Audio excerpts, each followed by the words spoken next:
Bienvenue sur l'Écho des stars, votre arène ultime pour les confrontations les plus terrifiantes du cinéma d'horreur.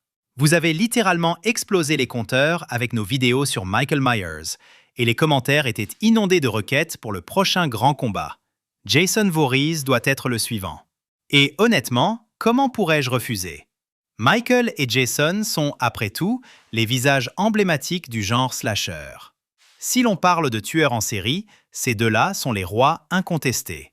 Alors, aujourd'hui, nous remettons le masque de hockey sur Jason Voorhees. Nous allons même le coller pour qu'il puisse revenir pour une nouvelle suite, car il nous faut un autre film.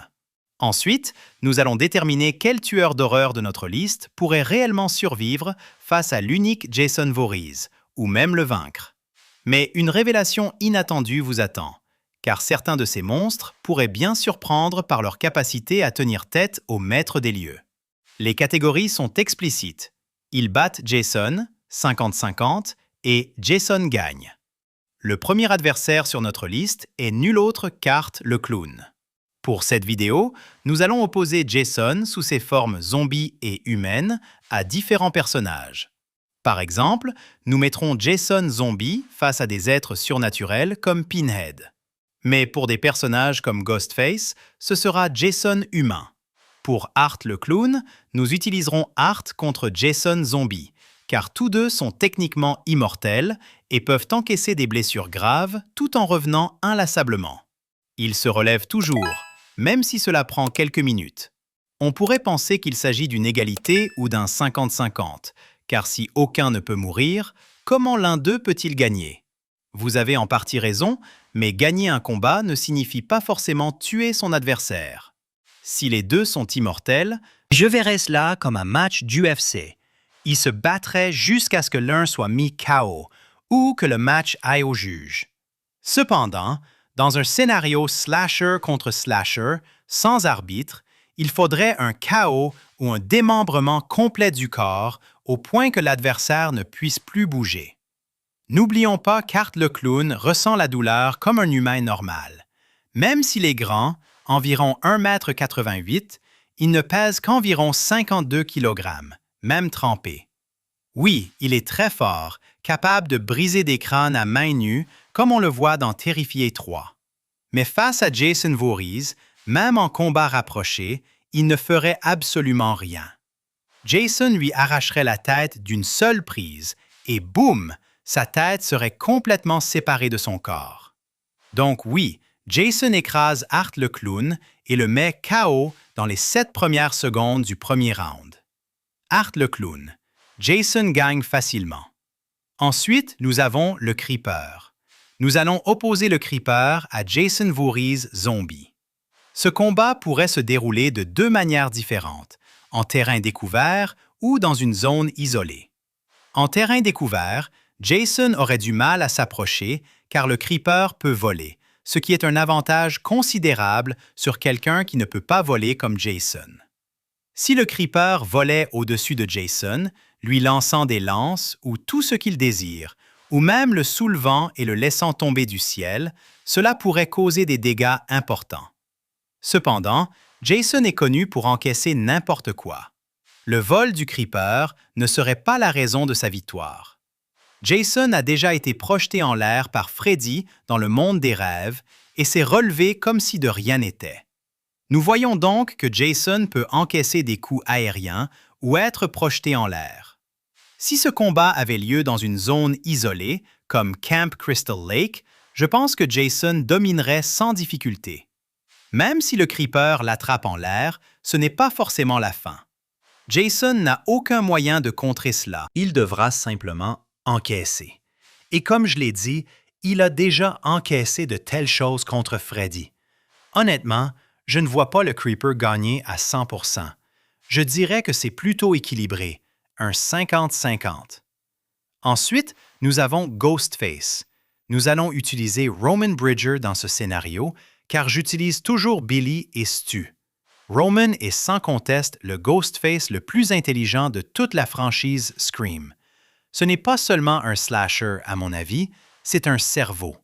Il a été le premier à travailler seul en tant que Ghostface et il affronterait Jason humain dans ce scénario, car Roman Bridger est un humain. L'intelligence de Roman lui confère déjà un avantage considérable sur Jason. Contrairement à la plupart des tueurs de cette liste, voire tous sauf peut-être Pinhead, il étudierait Jason, apprendrait ses faiblesses, comprendrait ses schémas de meurtre et pourrait même essayer de poser quelques pièges avant de le rencontrer face à face. Mais même si Roman connaissait toutes les faiblesses de Jason, je ne pense pas que ce serait suffisant pour le vaincre. Vous pourriez dire que les personnages de la franchise Vendredi 13 réussissent toujours à battre Jason dans les films, nous l'avons vu, c'est comme ça. Et oui, je pense que c'est simplement une armure de scénario, pas une réelle compétence. C'est la manière des scénaristes de donner un répit au public avant que Jason ne revienne dans la suite. Ne vous méprenez pas, ce ne serait pas une victoire facile pour Jason. Enfin, un peu quand même. Roman est astucieux et livrerait certainement un combat stratégique. Évidemment, s'il y avait un combat au corps à corps, Roman Bridger serait découpé en morceaux. Il n'y aurait aucune contestation. Mais Roman est très intelligent. Je pense qu'il ne se battrait pas simplement contre un homme de 1,98 m et 136 kg. Mais je ne pourrais toujours pas donner à Roman Bridger un 50-50 contre Jason dans ce cas. Vous pourriez vous dire, es-tu stupide? Je devrais peut-être placer Roman Bridger au-dessus d'Art le clown dans ce scénario, uniquement parce que Roman affronte Jason Voorhees humain et Art affronte Jason Voorhees zombie. Et ensuite, nous avons Pinhead. Pinhead va immédiatement dans la catégorie « Il bat Jason ».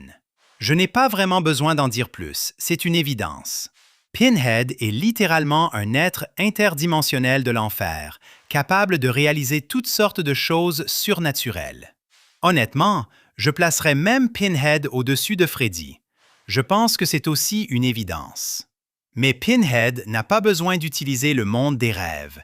Il peut faire tout ce qu'il fait dans le monde réel. Si Freddy pouvait faire tout ce qu'il fait dans le monde réel, il serait surpuissant.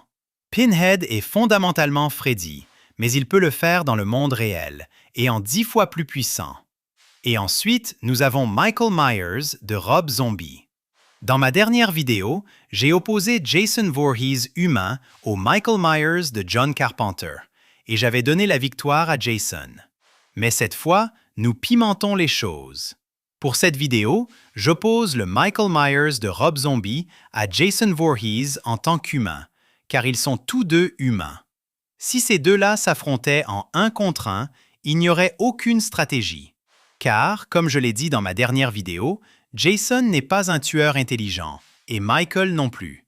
Oui, ils savent traquer. Oui, ils sont furtifs. Mais comparés à un être intelligent comme Hannibal Lecter, ils n'ont tout simplement pas d'intellect. Je ne sais pas vraiment quoi dire. Ils ont une intelligence animalistique, où ils savent protéger leur territoire, mais c'est tout, littéralement. Ils ne comptent que sur leur force brute. Donc, dans ce combat, il s'agirait d'endurance. Qui peut encaisser plus de coups et qui peut continuer à frapper? Car ces deux-là ont littéralement la même taille et le même poids. Ce serait un bain de sang brutal. Jason est habitué à la douleur. Il a été poignardé, abattu, brûlé, et il continue. Michael de Rob Zombie, en revanche, canalise sa douleur en puissance. Chaque fois qu'il se met en colère ou qu'il est frappé, il continue, encore plus fort. Il ne s'arrête jamais. Je pense que Michael serait meilleur en combat rapproché dans ce scénario. Mais si le combat avait lieu dans une zone ouverte comme les bois, Jason l'emporterait, car le Michael Myers de Rob Zombie est une sorte de bête imposante. C'est vraiment la meilleure façon de l'expliquer. Je dirais donc que personne ne gagne vraiment dans ce cas. C'est littéralement un 50-50. N'importe qui peut gagner. Ensuite, nous avons Leatherface. Nous allons maintenant opposer Jason humain à Leatherface. Ce sont deux très grands gaillards. Tout comme le combat Michael contre Jason que tout le monde adore. Franchement, j'adorerais voir un film Michael ou Jason contre Leatherface, maintenant que j'y pense. Si on y réfléchit bien, Jason et Leatherface se ressemblent un peu.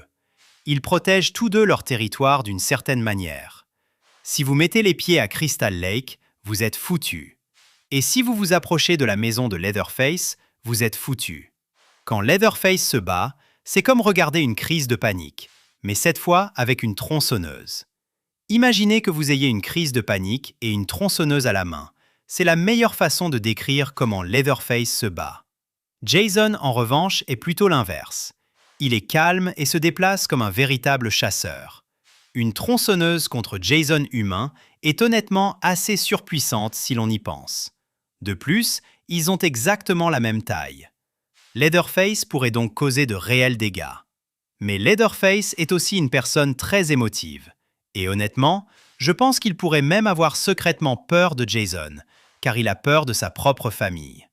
Leatherface est peut-être fort, mais une fois que Jason dépasse cette tronçonneuse, je pense que c'est fini pour lui. Je mettrai en haut de la catégorie Jason gagne, car je ne le vois vraiment pas gagner contre Jason dans aucun scénario, à mon avis. Ensuite, nous avons Chucky. Ce qui est intéressant avec Chucky, c'est qu'il est bien plus dangereux que ce que les gens ne le pensent. Oui, il est petit, mais il est assez intelligent. Pas aussi intelligent que Roman Bridger, mais il possède un avantage surnaturel grâce à cette malédiction vaudou. La meilleure façon, à mon avis, de décrire Chucky, c'est qu'il est comme Ant-Man. Mais Jason n'est pas le genre de gars que l'on peut surprendre et poignarder dans la jambe. Jason retirerait littéralement le couteau de sa jambe, puis enverrait Chucky d'un coup de pied comme un ballon de football à travers Crystal Lake. Mais c'est là que les choses se compliquent. Il pourrait même essayer de posséder le corps de Jason avec son rituel s'il avait suffisamment de temps. Le problème est que Jason n'a pas vraiment beaucoup d'âme à transférer, surtout maintenant qu'il est un zombie, car nous opposons Jason Zombie à Chucky. Chucky est surnaturel, cela a donc du sens. Mais une fois que Jason attrape Chucky, c'est simplement la fin. Oui, nous le placerons là. Et enfin, nous avons Candyman. Jason ne peut pas simplement poignarder ou décapiter un fantôme comme il le fait habituellement avec toutes ses victimes. Et le style de combat entier de Jason, comme nous l'avons dit tout au long de cette vidéo, repose sur le fait de frapper quelque chose qu'il peut physiquement détruire. Par exemple, il ne serait pas assez intelligent pour mettre Candyman en feu ou utiliser ses faiblesses contre lui. Il n'a que sa force brute. Oui, il a cette aura de chasseur territorial, mais c'est plus animalistique que de l'intelligence pure. Je ne pense pas qu'il utiliserait le feu contre Candyman. Même si Jason est fondamentalement un mort-vivant, il existe toujours dans le monde physique. Et Candyman peut apparaître et disparaître quand il le veut face à Jason. Alors si Jason essayait de le frapper, vous pourriez dire « Mais si Jason l'attrape, c'est fini, il va le fracasser ».